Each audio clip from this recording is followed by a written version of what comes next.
Hey everyone, it's Valerie of A Sensing Soul, and today is Friday, yay, August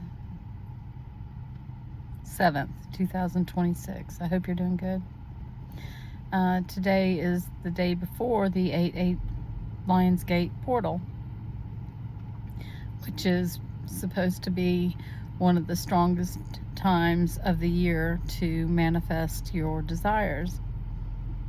So let's keep that in mind. But what I wanted to discuss this morning, I should say this afternoon, excuse me, my nose itch.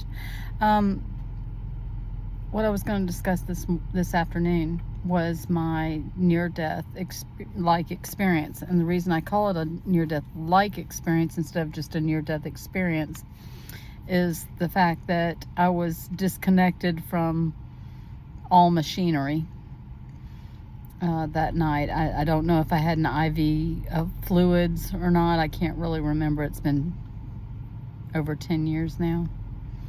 And, but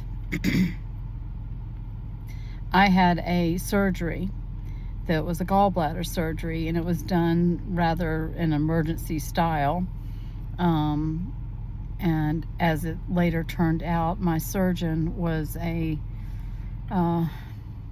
alcoholic and a drug addict.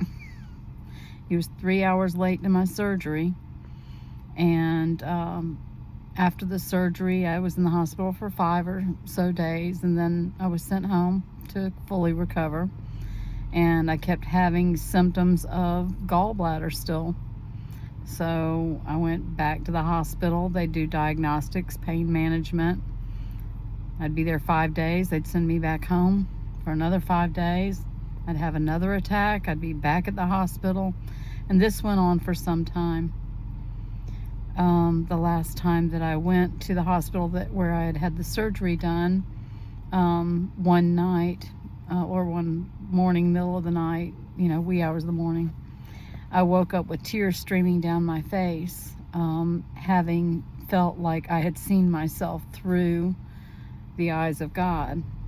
Or now I would say maybe from my higher self, I'm not sure. But I saw that I had had pride, and I was embarrassed, mortified, and bawling. And so when I woke up, I was bawling. And not once in my, at that time, 50 plus years had I experienced that. I told my husband about it when he came to see me that morning. And he went and pulled a terms of endearment scene at the nurse's station, insisting that I be in an ambulance going to a neighboring town, a bigger town with a bigger hospital, and he felt like that was where I needed to be. And so within an hour, I was in an ambulance and I was headed towards the other hospital. When I got there, they could not perform the surgery after evaluation. They could not perform the surgery they needed to do until they pumped 2 days for 48 hours, pumped bile off my stomach. So they'd put the tube in my stomach and down, up my nose and down into my stomach. And I didn't have 1 second of comfort in over 48 hours. Not a second. It was a lot of pain. And, that was it. My near-death experience was not as flamboyant and colorful and memorable as the ones you hear online, I don't believe. And I think that's because of the amount of drugs that were coursing in my system.